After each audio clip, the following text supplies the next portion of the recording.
Hello, welcome back to the Rankers. My name is Kai Wright, and with me tonight is Stuart McPhee. Stuart McPhee. How are you tonight, Stuart?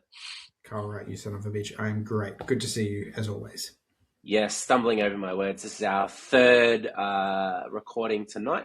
Of course, you will hear them or see them at different times. And this time, we are looking at our favourite moments of 2025. Something we like to do here on the Rankers at the start of every year is have a look at the year that was. And sometimes it's really hard to think about what happened at the start of last year, but we do our best.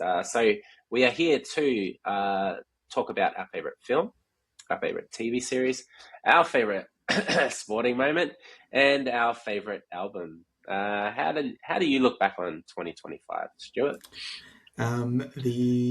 There was a T-shirt that I saw. Usually we get targeted via social media with these sorts of things, but it was I run a tight shipwreck, and to me that felt like 2025 in some ways.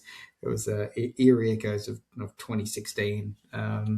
Just great people we lost, and just ridiculous foreign policies. Reducing this world to a hell in a handbasket. But look, apart from that, things are all fine. It's all gravy. We both got to see our beloved Oasis twice. So things can't be that bad in the world. Well, how about for yourself? me, I'm completely the opposite. 2025 was an absolutely brilliant year. Obviously got to see Oasis. We've moved into our new house, so no more packing and moving for us to do. Saw a lot of great bands, not just Oasis, but got to see a lot of other bands, some I'd been wanting to see for a very long time.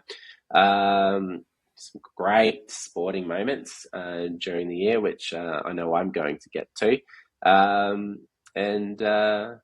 So really good year all around for me. So I might be looking on this with a more cheerier,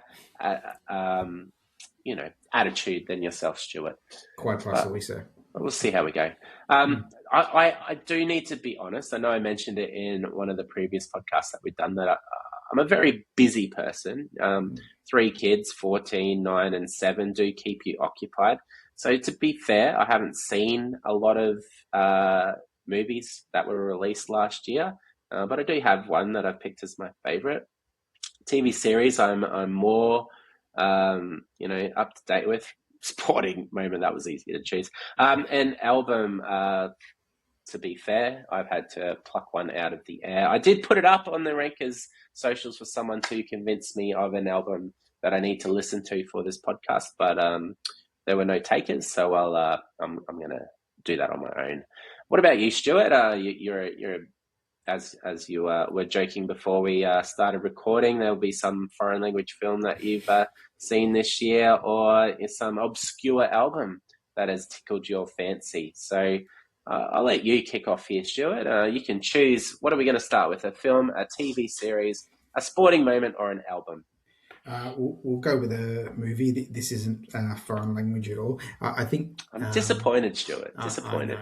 The best movie by the length of the Flemington Strait this year for 2025 was One Battle After Another. Oh yeah, it won the Haven't seen that yet. Globe last night for best musical or comedy. Hilarious, but will likely go on to win the Oscar. That being said, my favourite one that I watched in 2025 was The Ballad of Wallace Island, which is a British comedy drama written and starring Tim Key, who some people may know him as Ken from The Paper, the new spin-off of The Office. Or as he's often in the Alan Partridge shows as well. And Tom Basden, who most people, at least in this country, will know as the brother-in-law in Afterlife, the Ricky Gervais show from on Netflix from a few years ago. Also starring Kerry Mulligan.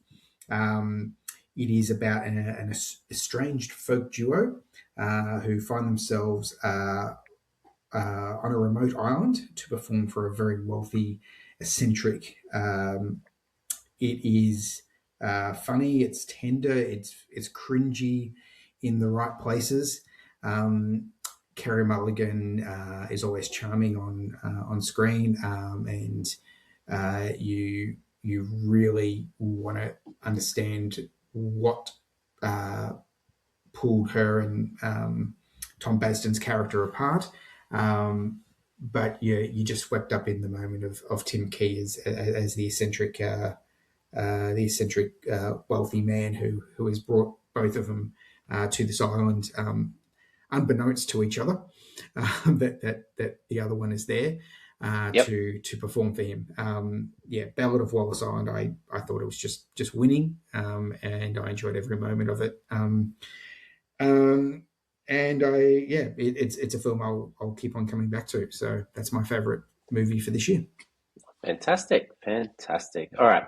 So I've only seen a handful of movies released 2025 this year. I was really, really hoping that the Mission Impossible release would end up being the movie that I would speak about at the end of the year. But having recently rewatched it, I cannot. Mm-hmm. So there was some that were close to making my list. So Mickey 17, I don't know if you've heard of that one. It's what's his name? Bong Joon-ho is the director. Oh, yeah, okay. From Parasite. Oh, yeah. Robert Pattinson. So he's in that one. It was a pretty fun film, but one actually really surprised me. And probably because I wasn't expecting it to be that good. So in the June, July, or September holidays, took my son and some mates to go and see the movie Jurassic World Rebirth. Wasn't too keen on seeing it. I saw the shorts, went, oh, this doesn't look too good, but got into it, and it actually was a really interesting and actually brought the fun back of Jurassic World. Stars Scarlett Johansson. That, look, let's be honest, there's no major acting credentials here. The plot's basic, and it's not going to win any awards, I don't think. But it was probably because it was more what I wasn't expecting it to be as good as I thought it was. It was a fun ride. It was actually quite scary in parts, which hasn't happened for a while in Jurassic World. And instead of me scrolling through my phone, I actually found myself actually watching the film. So that's going to be my favourite film of 2025. Excellent. I don't think I've seen any of them after the first one from memory. What, are we talking about the Jurassic Park, or are we talking about Jurassic World? No, the original Jurassic Park from. So you haven't even seen Lost World? No. Oh, man. All right. Man. I know they exist, but there you go. Good to see. You clearly don't have teenage boys in your house. No, and it's, if a Polish film director was making it, maybe I would have watched it. Fuck, I'm a snob. Okay, let's stick with the visual medium. TV show.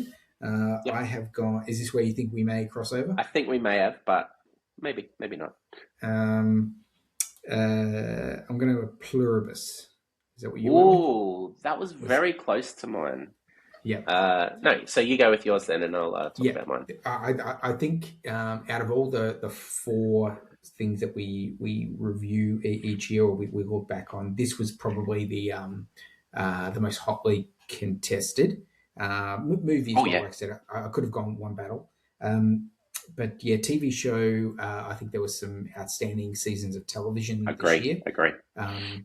But Pluribus, I think for the absolute daring. So to set the scene, this is Vince Gilligan's new show. He who created Breaking Bad and then Better Call Saul has brought back Ray Seahorn, who was the essentially the female foil to Saul Goodman in Better Call Saul. I think criminally underrated, at least from an awards standpoint during that run. And I note that she's now just won the Golden Globe for her portrayal in Pluribus. It posits the question of what if the most miserable person in the world is the only person who can save humanity? Which I think is a great elevator pitch for a TV show. Um, Apart from wanting to work with the same crew again, there is no earthly reason why this needs to be set in Albuquerque, New Mexico. It probably, I think maybe there's 1% of Vince Gilligan did it just to annoy the shit out of some people. So we're here again. But as is shown in this series, there is no end to the possibilities of what can be done in the southwest of the US in terms of locations and like this goes a little bit beyond Albuquerque. There's really not a lot more that anyone wants to say about it if you haven't watched it. It is there is a lot of, I've heard this term being used, of slow TV watching it. There are parts of some of the episodes which I think for a person with a very short attention span would go, well, let's get on with it. And like I said, maybe looking at your second or third screen. But I think it rewards those who who do stick with it. It also has by far the funniest moment in TV this year, which is the drone picking up the garbage and then getting it wrapped around the street light and and the garbage slowly coming out. It certainly just sums up the black comedy of Pluribus. I'm super excited to see where it goes, and the fact that I don't care about the puzzle box of it and all the questions. I'm along for the ride. So yeah, Pluribus was my favorite TV show of this year.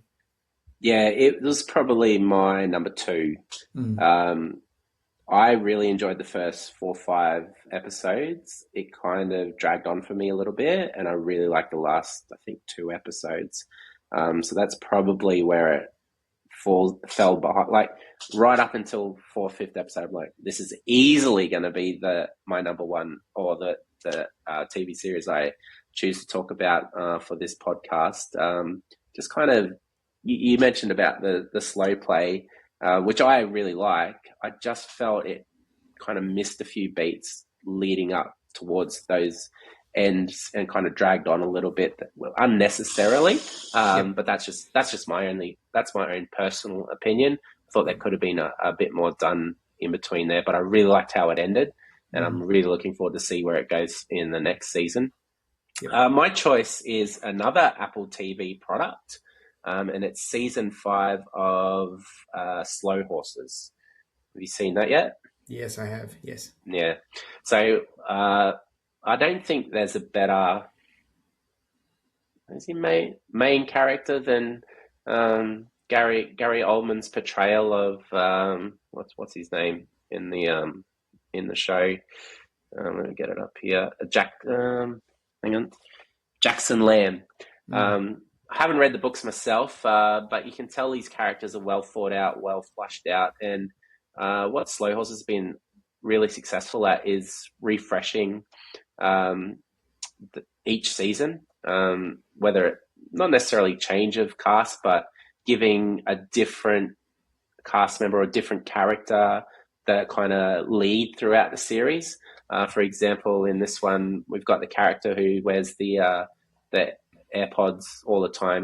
He takes on a more major role throughout this series, and it just gives that without having to recast or kill everyone and get a new cast in. It gives a new freshness to the season.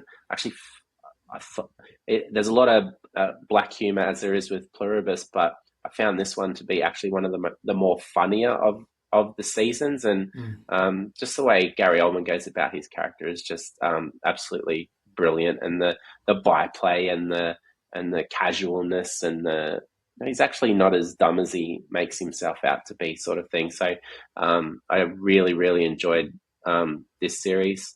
Probably my favorite of the 5 so far, and good to see there's at least 2 more seasons coming. Yeah, it's. I think it's easily the most consistent year-on-year show on television at the moment. Like the fact that they are coming back every single year. It's it's 6 episodes, classic British sort of breakdown of the season. They're doing one book at a time. I haven't read the books either, uh, but I can imagine that they're following them fairly closely. Um, and yeah, as you said, focusing on different characters, but it's also um, pardon the pun, a slow refresh of the cast. You'll always have someone who will either step away or will all pass, in the series, and then someone else will come in, whilst still keeping the main three, with Gary Oldman and Jack Loudon and Kristen Scott Thomas's character in the at headquarters. No, great choice. I really like Slow Horses. It's easily the most consistent show. Thank you. All right. Shall we do your favorite album then? Yeah. So this felt like there was no clear winner for me this year, and I was sort of looking at going, I could probably pick 5 or 6 different albums. Mm-hmm. But yeah, there was nothing that was an absolute front runner. The one I have gone for is an Indiana, well, originally from Indiana, a group called Duran Jones and the Indications. They are an R&B soul group on the Dead Oceans label. Their fourth album now, called Flowers. Um, they are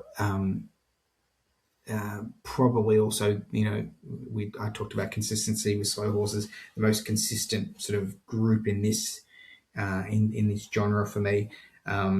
They've got twin vocalists, not that they're twins, they're dual vocalists, I should say, in Duran Jones, he of the lead of the Indications, but also their drummer Aaron Fraser. And whilst Duran Jones gives that more earthy voice, of a, not to be compared to Otis Redding, but of a more Otis Redding type. Aaron Fraser plays it on the sweet side, and not to compare him, but if anything, he sounds more like Smokey Robinson. And if you hear those two, and you've never heard Duran Jones and the Indications, then you get a bit of a sense of the different types. Each of the albums is a different type of style of soul, which I like, and this one is really more aligned to the mid 70s, what was called the Quiet Storm period, which is this more sort of introspective soul R&B that was going on at the time. And so I think named after a Smokey Robinson album called Quiet Storm, from memory.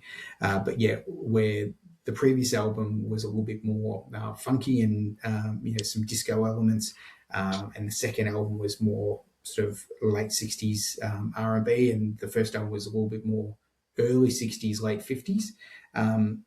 This one is that mid 70s period. So they keep on trying different elements in the soul genre, not just sounding the same every single time, which I really appreciate. So, Flowers by Duran Jones and the Indications is my favourite album this year. Oh, excellent. What a great recommendation there, Stuart. Now, I do have to apologise to people. My music listening journey at the moment is actually doing a bit of a filling in the gaps of stuff that I missed growing up, because the wonderful thing with Apple Music is I can, when I was younger, I may not have had the money to buy albums or whatever, so I'm not really listening to a lot of new music at the moment unless that band is touring at the time. So my album for 2025 is from one of the bands that I saw last year, and that band was Franz Ferdinand, and the album is The Human Fear. You get what you get with Franz Ferdinand. You get a fun, fun to dance to, sing along to album, which is, what they've nailed again with The Human Fear. I don't think they really have a bad album. They're all pretty consistent. If that's the kind of music you like, you're definitely going to like The Human Fear. So I don't have much more to say on that, unfortunately. But yeah, that's my pick for 2025. You should have taken the bit that I usually do on social media around November, December each year. Is my recurring bit is my favourite album of this year is 1992's New Miserable Experience by the Gin Blossoms, There you go. which I think I'm the only one that laughs at it each time. I still ride and die by that album. So there you go. In fact, that's what I should have been. That's what I should have put in this place instead of Jermaine Jones and the Indications. Yeah. Have you heard New Miserable Experience? That Hey Jealousy song. It's got something going for it. So that leads us to favourite sporting moments. I can probably assume what yours is. Pretty obvious. Yeah, but yeah, tell us what yours is, Stuart. I didn't have. I gotta say, it wasn't a huge highlight. I missed quite a lot of. The back end of the football seasons in both codes because I was OS. My basketball team and Aussie Rules team are dumpster fires, so there's nothing joyful in that. So look, this is going to be very very basic, but I'll simply say that the first test of the 25-26 Ashes, and I know it was all over in an instant. Despite I think being a decent pitch, and just seeing for anyone who has watched the Ashes episode that we discussed, I talked about Gilly's century. I don't think anyone should have been really surprised at what Travis Head did in that last hour or two of play. It was really to be expected. I think and this is what I don't understand from that miserable lot overseas, who I think they are now drinking. Well, certainly those in the English team still drink the Kool-Aid that is Bazball, but I'm starting to get the sense that quite a lot of schnooks like us who are English are starting to get jack of it. Certainly ex players who write columns in broadsheets over there are a jack of it. Hearing the whole thing of, oh well, no, it can be done because Travis Head just showed it. Well, no, Travis Head is just one person. We do not have every single player in the team play like that. Do we have the best team in cricket at the moment? Absolutely not. And in fact, some of the comments about our team before the series, I don't think are that unfounded. But we certainly know how to play on our home deck by and large, Melbourne aside, at least this season or this series. And so we certainly have that home advantage of that. But sometimes it's about playing tempo cricket and knowing when to attack. And you'll hear baseball defenders around. Oh well, no, there's also a tempo in what we do. Well, the problem is that they have taken off the board completely, and the Sydney Test is a good example of that. I know that's venturing into 2026 territory, granted, but they have ruled out any sort of sense of a draw. So you knew that it was either going to be a win or a loss in the Sydney Test because that's how England play, and it's the live by the sword, die by the sword. But I thought how Trav played it was, well, this is how I'm going to go and give it a crack, and it ended up coming up trumps, and was I think you knew it was a great Ashes moment because day one of the Brisbane Test there was Trav Head's face instead of the Colonel on the KFC signage, which I think, having been there in the flesh at the MCG, I've only just realised that that's actually signage that's superimposed and isn't something that the groundsmen are painting out new ones each day. All that aside, the fact that Trav Head was there in place of Colonel Sanders says how big a moment it was, at least in terms of getting the Ashes up and running for 25-26. Oh, spot on. And if my teams hadn't have been successful last year, that probably would have been up there as well. I just remember I started watching it at work, and then pretty much by the time because I went to see Lenny Kravitz that first night, and I'm driving to the Nunda pub, and England get bowled out. And by the time I got to the pub, Weatherald was out. Got to the pub, and then while I'm eating dinner, we're losing 5 wickets. And then I get back from Lenny Kravitz to find out we're 9 down. Then I have a mate come over, and we're watching the second day. England are leading by almost 100, 1 wicket down by lunch. And just after tea, Australia's won the game. It was just an absolute crazy game. Mental. And an absolute roller coaster, which is the word I'm going to use to describe my favourite sporting moment of last year, which would have been the Queensland Maroons getting up over New South Wales after going the first game down and then being well down in the second game. But it has to go to the mighty Brisbane Broncos and their premiership victory, their first premiership in 19 years, defeating the evil Melbourne Storm for the second time in a grand final. Bellamy has a great record against the Broncos, except for when it comes to grand finals. But it wasn't just the premiership win, it was how they got there. So up and down season, kind of found a bit of form towards the back end of the season.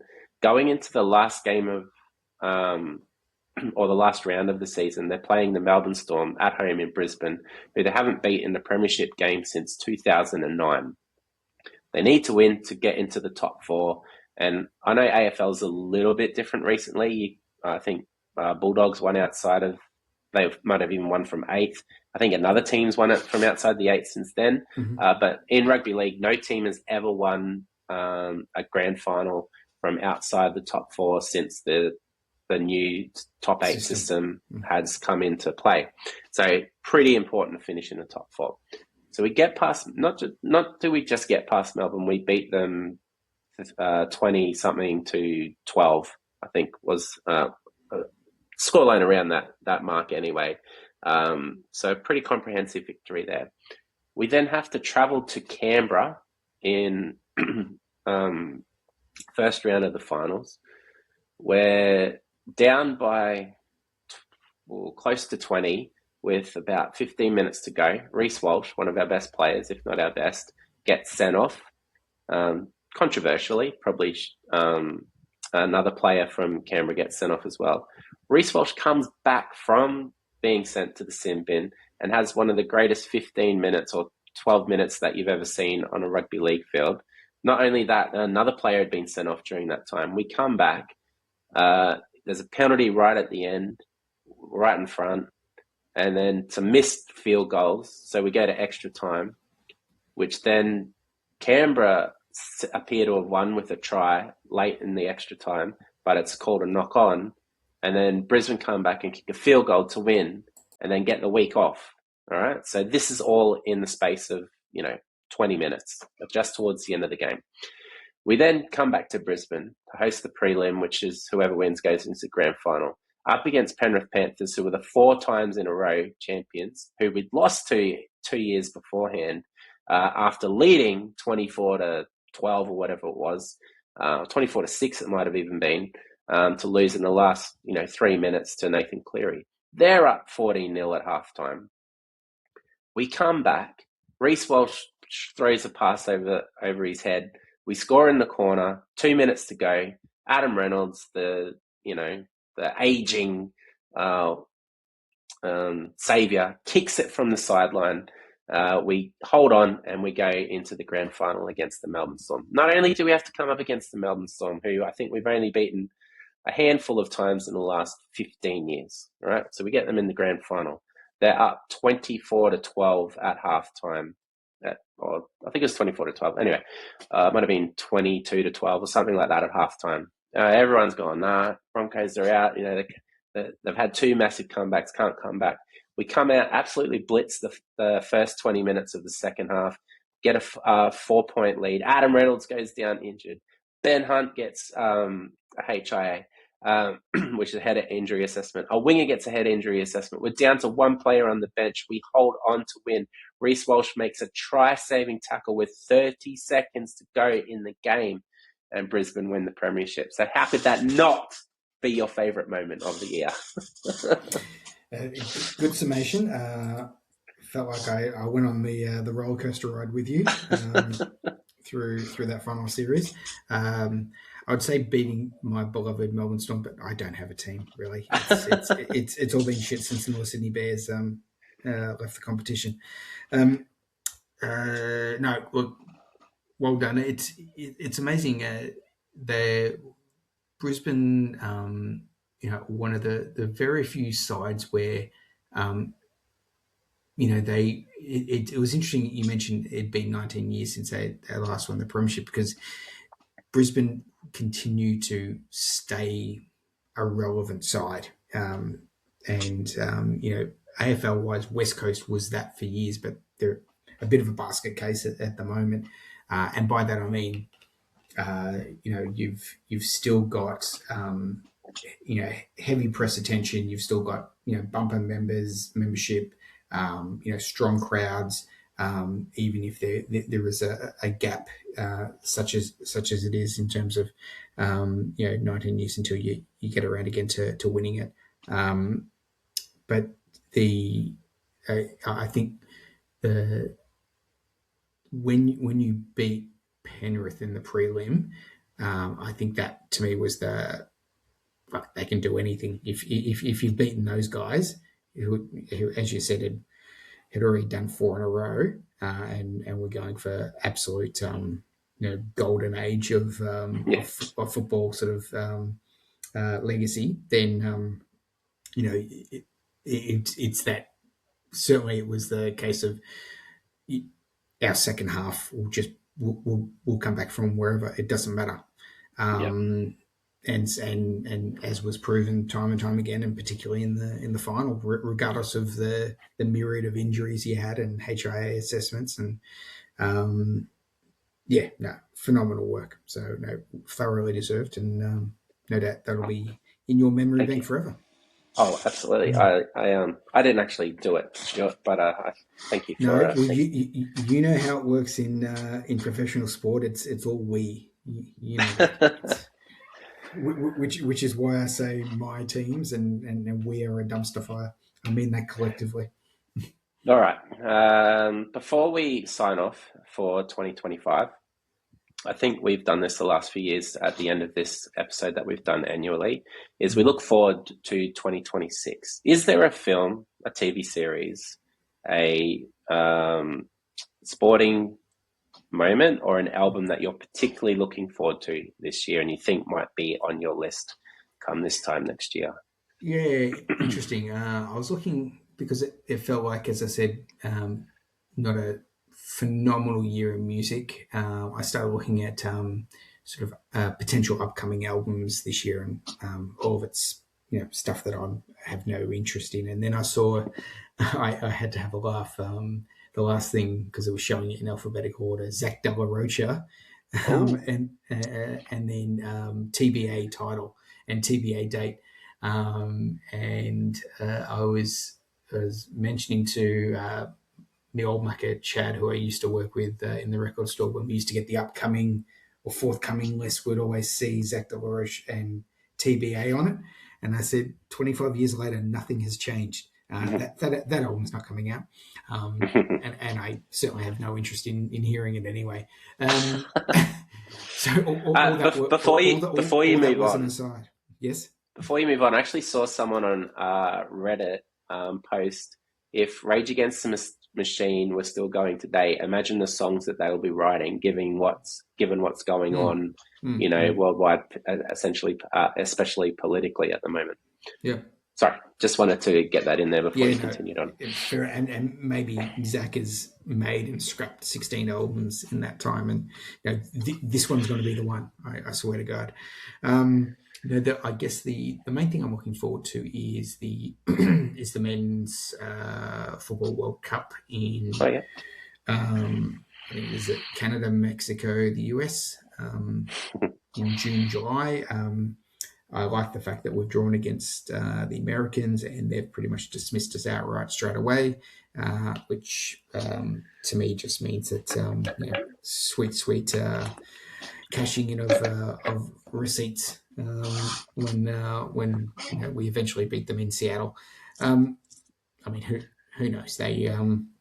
I think that it's just classic US cockiness, and it's like, well, you've never won any sort of major football trophy in your life, and neither have we. But we do it with the size of the population of Los Angeles, and we do okay.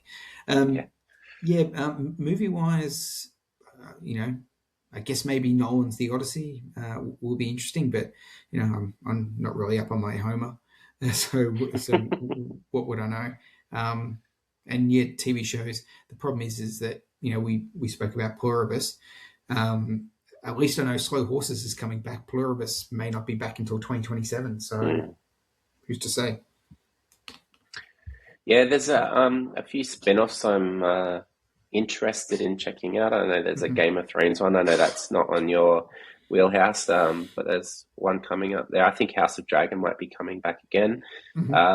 Music, I couldn't tell you.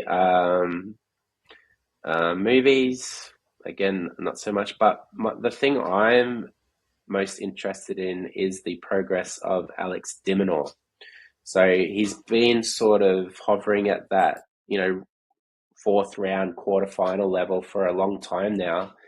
I think it's time, if he wants to make a serious play for a Grand Slam championship, I think this is the year he's got to make that step, at least get to a semi-final or a final even, just to show that he can go that far, because he's got to that fourth round, that quarterfinal, and he's just been found out on his serve. He can hold in for a while and then he just gets dominated by the bigger servers. So that for me is, I think, most interesting to see how he goes this year. Yeah, absolutely. Especially with the Australian Open just around the corner. Indeed. And I think between he's probably the key in the men's side. We certainly seem to have some solid array of women, but I don't think we've got anyone at the level of of the Ash Bartys anymore. But I think what we find is that we'll get quite a lot of them that will get through to second round, surprise third. I certainly feel for de Minaur in that he's going to take the Hewitt, the Kyrgios spot, the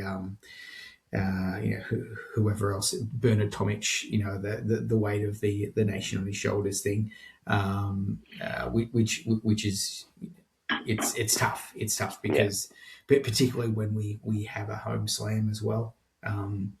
So it'll be interesting. But hopefully he can push through it and get deep into that second week would be great. Yeah, absolutely. All right. Well, thanks for that, Sheila. That was really, really fun. Once again, if you've managed to get this far, please like and subscribe, all those sorts of things. And we'll be back with something new in a couple of weeks' time. We'll have to have a think about what we'll look at next to it. I have to stay away from Oasis and think of something else. Anyway, that's all for us for 2025 as we move on to hopefully what will be an even better 2026. Any final words from you there, Stuart? No, over to you, Carl. All right, you got to keep them separated. All right, thanks everyone. We'll see you next time. Righto, bye.